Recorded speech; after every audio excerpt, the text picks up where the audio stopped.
But again, the reports were that you did want 24/7, especially after a specific threat. Were those reports wrong? Because, again, the governor's office said, no, I don't think so, because DPS doesn't think it's necessary. Again, it sounded like a bit of a disconnect there. Well, the disconnect really is that I think there were some assumptions that folks said we wanted 24/7 all the time. That's not true. We just want the amount of security that is provided to the President of the Senate and the Speaker of the House. It's an as-needed thing.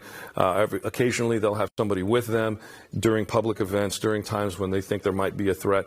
That's the only thing that we're asking for as well. At the moment in time when the live threat was determined by the county attorney's office, who works with the ACTIC, we were looking at that moment for 24/7, but that would not have lasted till beyond the actual threat. Okay. Just about everything we've talked about tonight has dealt with security in one way, shape, or form. Yep. And a lot of this, not all of it, but a lot of it is based on the vitriol, as I mentioned, of election denialism. And the baseless claim that there was rigging, and also you were involved, everyone and their brother was involved in some way, shape, or form. Is that starting to die down?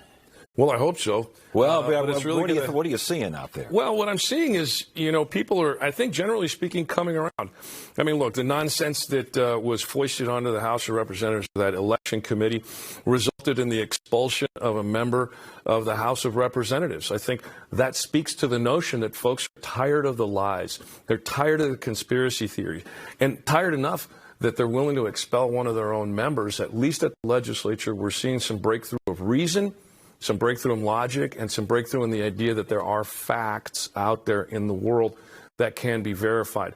So hopefully we can have the grown-ups back in the room across the board, including out there in the world, so that we don't have to lose election officials in our smaller counties, where each person is so valuable to the operation of the elections for all the folks in those counties. That's really where we're focusing on, making sure that those folks have the resources that they need in our budget ask, which, by the way, folks should contact their legislature and the governor's office and let them know.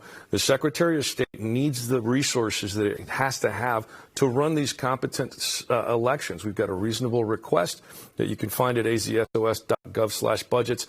They can go line by line, but we need help from the public convincing those folks at the state capitol that this is a priority for all Arizonans. Arizona Secretary of State and acting governor, with the governor out of town, out of the country. Well, just for a couple days. Just for a couple. Okay, I can't ask you for any favors or anything like that. Well, we may have a little fun proclamation